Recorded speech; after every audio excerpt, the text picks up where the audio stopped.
Assalamualaikum warahmatullahi wabarakatuh. Innal hamdalillah nahmaduhu wa nasta'inuhu wa nastaghfiruh wa na'udzu billahi min syururi anfusina wa min sayyiati a'malina. May yahdihillahu fala mudilla lahu wa may yudlil fala hadiya lahu.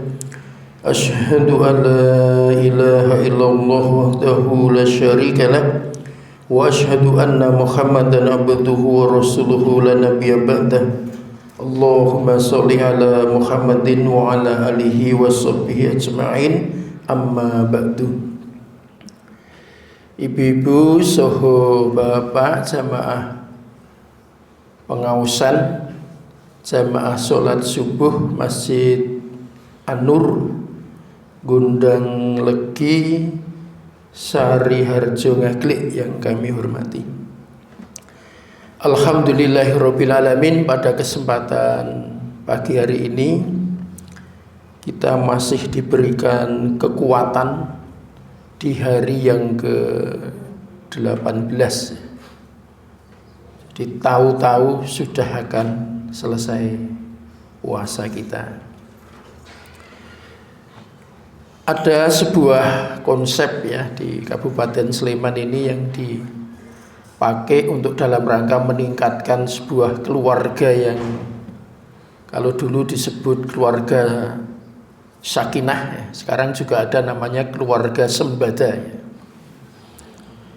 Jadi konsep keluarga sembada ini hampir sama dengan dulu ketika kita sering mendengar istilah kalau di desa itu ada Desa Binaan Keluarga Sakinah, namanya DBKS. Kalau ada lomba DBKS ya itu mesti nanti ada sampel keluarga. Sampel keluarga itu nanti keluarga sakinah. Tetapi untuk penilaiannya itu dengan 5 hal. Jadi ada agama, ada ekonomi, ada pendidikan, ada kesehatan, dan ada hubungan intern dan antar keluarga. Jadi kalau sebuah desa maju lomba maka nanti akan mengambil sampel 3 dusun ya. 3 dusun itu nanti dipantau selama 3 tahun. Maka tahun pertama itu namanya pencanangan, tahun kedua namanya monitoring, tahun ketiga namanya evaluasi. Nanti itu per tuti ya, ada tuti barat, tuti tengah, tuti timur dan lain-lain gitu. Terus selanjutnya nanti maju ke tingkat provinsi. Ada sebuah desa yang dulu pernah menang dekat dari sini itu Pendowoharjo. Pendowoharjo itu di samping ya, di samping. Pernah menang sampai tingkat provinsi.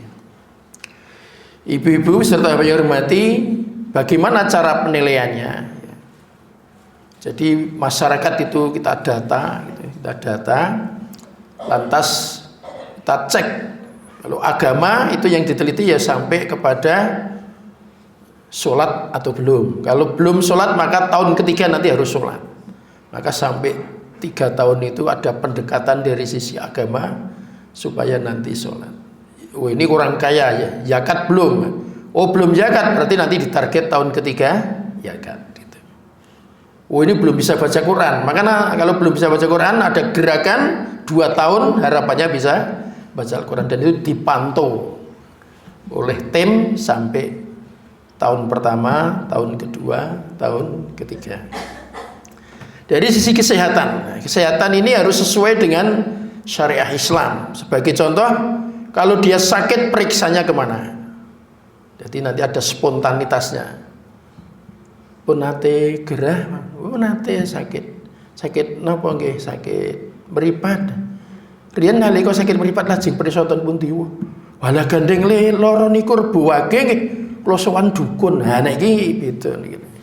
Dukun sowane dukun niku nilainya apa? Ya, lain ya, nilainya lain. Oh ini langsung puskesmas, itu nilainya tinggi. Jadi sakit itu juga periksa kemana itu ada nilainya. Kesehatan. Terus, untuk menjaga kesehatan keseharian seperti apa dijaga. Lantas yang ketiga tentang pendidikan. Jadi di dalam keluarga itu kalau ada pertemuan RT ikut ndak, pertemuan RW ikut ndak, sebagai suami ada dukungan ndak kepada keluarganya untuk pendidikan di masyarakat, sebagai istri ikut ndak pertemuan-pertemuan di dalam masyarakat. Itu ada pantuannya. Pendidikan termasuk anaknya diperbolehkan sekolah, melanjutkan studi dan lain-lain. Terus terkait dengan masalah ekonomi ya. Nah, dipantau juga bagaimana untuk mengembangkan tentang ekonominya, menabung, hutang, tidak ada masalah. Yang terpenting nabung dengan benar dan hutang juga dengan benar. Hutang dengan benar itu ya artinya berani hutang juga berani nyaur, umpamanya begitu. Terus juga ada masalah hubungan intern dan antar keluarga. Jadi dalam keluarganya harus rukun, damai, dengan tetangganya juga harus hubungan secara baik. Nah, dari 5 komponen ini dulu lantas ada istilah keluarga desa binaan keluarga sakinah, disingkat dengan DBKS ya, DBKS. Nah, sampel keluarga itu juga dicekking komplit. Keluarga punya perpustakaan keluarga atau enggak, punya musola kecil di dalam rumahnya atau tidak, ada rukuhnya, ada sajadahnya, terus kebersihan rumahnya, terus pendidikan agama bagi keluarganya. Itu yang untuk sampel. Untuk sampel itu suami istri yang sudah nikah lebih dari 10 tahun. Lebih dari 30 tahun. Jadi harus sudah apa? Sudah sepuh, sudah apa? Sudah duyuk-duyuk ya. Dan lebih dari 30 tahun. Sebagai penilaian nanti anaknya bisa baca Quran atau tidak diuji sama tim penguji. Suami istrinya, suami pernah memukul istrinya atau tidak, itu pernah mukul ya senilainya langsung terjun bebas gitu. Suami pernah menipu istrinya, pernah, ayo wes nilainya apa? Terjun ya, terjun. Itu sampel keluarganya.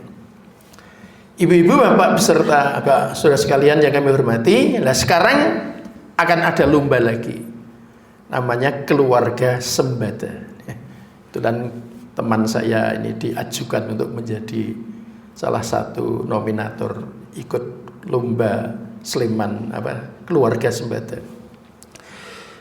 Nah, termasuk keikutsertaan dalam berbagai organisasi di masyarakat. Kalau di masyarakatnya ada ronda, rajin nggak dia siskamling, ya gitu. Itu ada nilainya. Di masyarakat ada kerja bakti, ikut nggak dia di dalam masyarakat. Nah, termasuk di masyarakat ada masjid, gimana dia keikutsertaan untuk memakmurkan masjid, lantas di masjid jadi apa? Nah, terus itu ada nilainya, jadi ketua takmir itu nilainya ada plusnya. Keikutsertaan di desa ya, ikut jadi anggota tim penggerak umpamanya PKK dan lain, itu ada nilainya.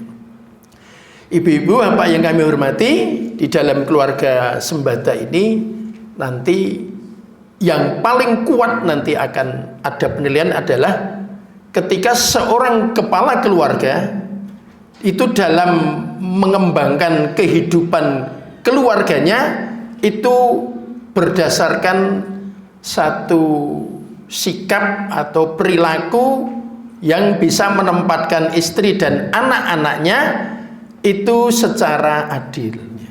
Jadi bukan tipe keluarga yang bapaknya diktator, bukan. Jadi modelnya begini. Jadi di dalam keluarga itu minimal kepala keluarga sama istri sama anak itu seminggu sekali atau sebulan sekali itu ada pantauan tentang kegiatan dalam kehidupannya. Mamanya begini, seminggu sekali atau sebulan sekali anak-anaknya dikumpulkan beserta istri tadi, terus dari suami membuat kegiatan. Marilah keluarga kita ini bertadarus Al-Quran mamanya. Mulai dari suami memimpin Al-Fatihah, dilanjutkan ya istri Al-Baqarah 1 sampai 5, dilanjutkan anaknya. Jadi dipantau kegiatan keberagamaannya. Nah, itu nanti dari bacaan Qurannya. Setelah itu ada dialog juga. Istriku gimana sholat hari ini? Aman. Gimana anak-anak ngajinya aman? Gimana terkait dengan masalah hubungan dengan tetangga aman?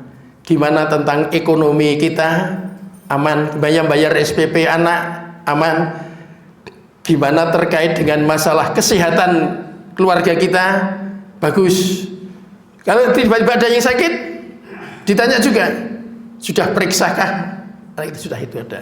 Jadi itu dipantau, bisa seminggu sekali, bisa sebulan kali. Pemantauannya di 5 hal tadi: agama, ekonomi, pendidikan, kesehatan, hubungan intern dan antar keluarga. Sampai-sampai nanti kalau ada keluarganya yang kebetulan, mohon maaf, sudah ada yang ada dewasa. Ini anak yang pertama kok kemarin sudah kadang-kadang pulangnya agak malam. Kemana sebenarnya? Tolong dijawab gitu. Nanti kalau anak yang besar itu sudah mengatakan, ya ayahku, kiranya kami menjawab hanya perlu dengan bapak dan ibu umpamanya. Adik-adik yang kecil sekiranya belum waktunya untuk mendengarkan jawaban saya. Maka nanti setelah itu ada pertemuan lagi. Siapa? Ayah, ibu beserta anak. Nanti anaknya baru jawab, sebenarnya saya sering pulang agak malam kalau saya habis kerja. Katakanlah anaknya sudah selesai kuliah, sudah bekerja, tapi belum menikah. Dia akan menyampaikan sesuatu kepada orang tuanya, sebenarnya saya sudah punya calon, ya, saya sudah punya calon untuk segera akan kami jadikan pendamping hidup kami. Jadi perkembangan anak tentang dia punya, maaf, pacar, punya pergaulan, itu di bawah pantauan bapak dan ibunya. Ada laporan anak yang secara jujur dan lain sebagainya. Nah, inilah yang dipakai kaidah sebenarnya.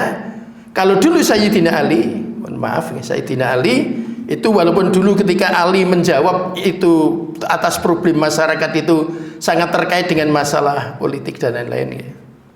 Dulu kan ketika sehabis Nabi dipimpin Abu Bakar As-Siddiq, Umar bin Khattab, Utsman bin Affan, Ali bin Abi Thalib.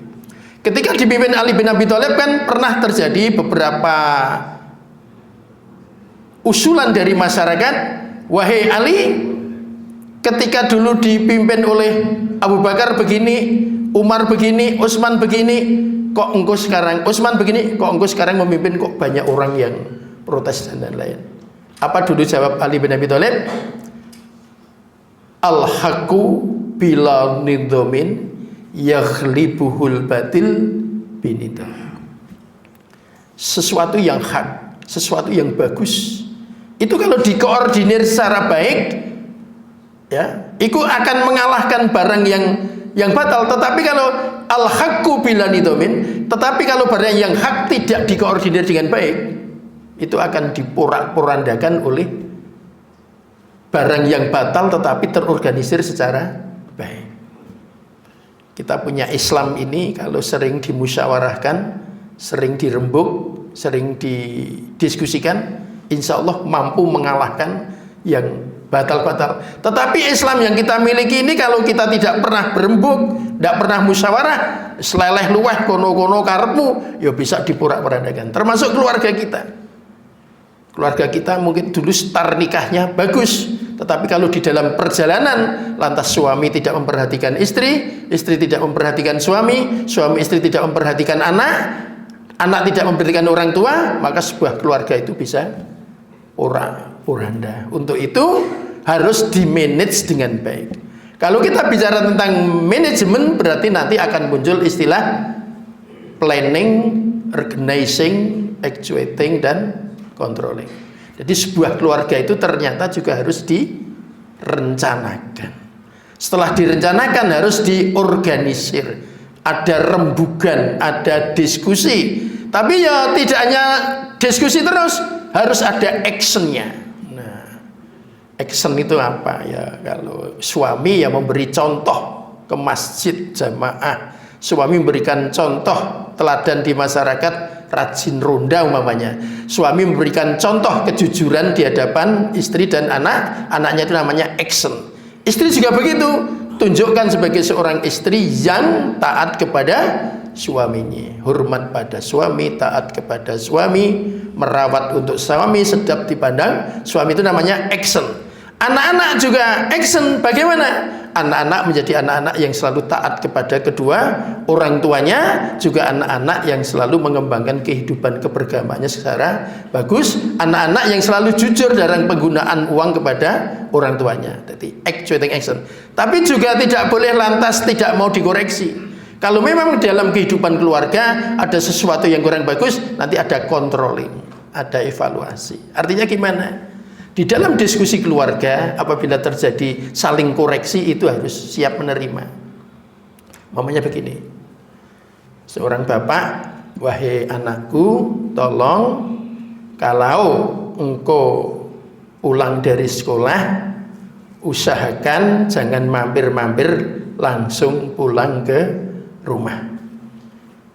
Tiba-tiba anaknya ada yang usul, ayah, kami sebagai anak juga ingin usul kepada Bapak kalau kegiatan keluar juga tidak terlalu banyak, sehingga ada waktu untuk berkeluarga, ada waktu untuk bermusyawarah, ada waktu untuk bersenang-senang kepada istri dan anak-anaknya. Jadi nanti kalau ada usulan, ya, anak ada usulan dari orang tua, itu jadi anak yang mengikuti kehidupan usulan, tetapi orang tua yang dapat usulan dari anak juga diterima. Apabila usulan anak itu kurang pas, maka orang tua harus mampu membimbing kepada anak-anaknya. Ketahuilah wahai anakku, jadi ada diskusi. Jangan sampai di dalam keluarga itu lantas ada sebuah kehidupan yang sifat orang tua yang otoriter, istri yang berani pada istri yang berani kepada suami, anak yang tidak taat kepada dua orang tua. Nah, di dalam keluarga Sembada, sebuah keluarga yang ada diskusi keluarga, memantau dengan pantauan yang dikoordinir oleh seorang suami sebagai kepala keluarga, dengan pantauan 5 hal tadi, itu nilainya sangat tinggi. Siapa tahu di suatu saat nanti dari warga Gondang Legi disowani dari pihak desa Sariharjo untuk menjadi keluarga yang disebut sebuah keluarga Sembada, tapi memang cara dari pemerintah, caranya itu dengan dilombakan. Dan dilombakan itu dipantau rumahnya komplit, termasuk yang 5 hal ini menjadi pantauan, dan kehidupan di dalam keluarganya termasuk yang seperti itu. Dan keluarga tadi kalau dari si baca Qurannya dicek semua, di suaminya nanti oleh tim juri juga baca Qurannya, nanti istri sama anak-anak dan sebagainya. Kalau sudah punya anak, sudah menikah, menantu, maka menantunya juga termasuk menjadi sasaran penilaian. Kalau nanti sudah punya cucu, maka cucunya juga menjadi sasaran untuk penilaian.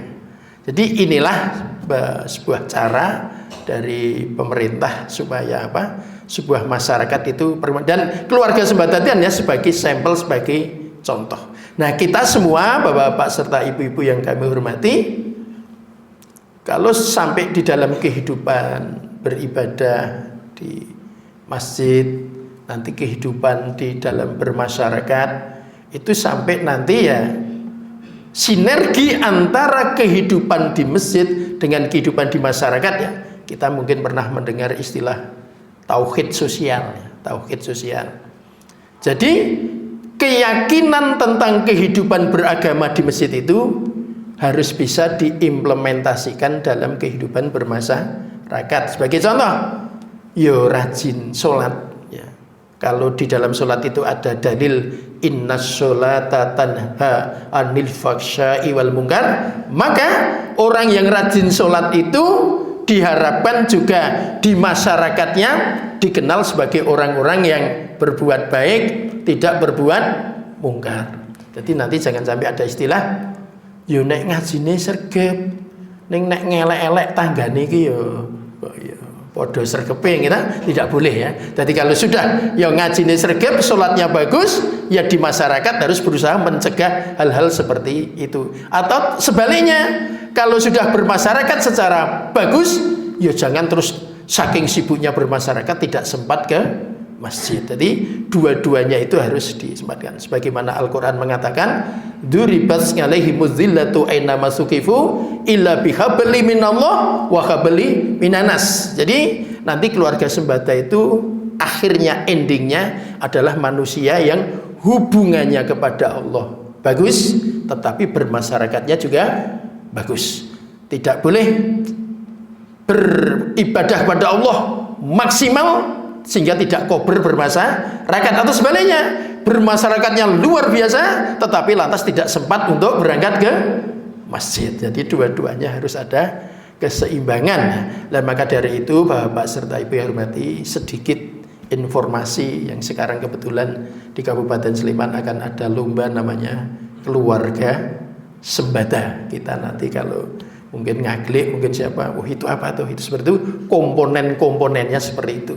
Kami dulu pernah ikut ketika masih muda, nah sekarang sudah pensiun. Ketika dulu masih muda pernah ikut pantauan 6 tahun. Saya dulu ikut di 2 kecamatan. Di Sleman pernah ditempel 3 tahun, di Sleman 3 tahun, membantu sebuah keluarga. Nah alhamdulillah yang Sleman dulu juara 1 sampai provinsi, ketika ditempel ya mohon maaf juara 2. tidak maju di tingkat apa? Provinsi. Ini yang bisa kami sampaikan, mudah-mudahan menambah sedikit pemahaman kepada kita bahwa memang untuk meningkatkan keimanan dan ketakwaan masyarakat itu perlu ada sinergi. Ya tidak bisa kita hanya maju lantas agama tanpa kesehatan, tanpa pendidikan, tanpa ekonomi, tanpa hubungan intern dan antar keluarga. Tetap di dalam kehidupan ini ya agama ya yes, tapi ekonomi juga harus dipikirkan, kesehatan juga dipikirkan, pendidikan juga dipikirkan, hubungan intern dan antar keluarga juga. Dan kalau di kalangan TNI Polri ya termasuk penekanan di hubungan intern dan antar itu ya apapun kegiatannya harus membuat rasa nyaman di dalam kehidupan berkeluarga, bertetangga, berbangsa dan bernegara. Kula kinten mekaten ingkang saged kula aturaken wonten galap bangsul ingkang atur nyuwun pangapunten. Monggo dipun syukuri sarengan kanthi waosan doa akhir majelis. Subhanakallahumma wa bihamdika asyhadu alla ilaha illa anta astaghfiruka wa atubu ilaik. Alhamdulillahirabbil alamin. Assalamualaikum warahmatullahi wabarakatuh.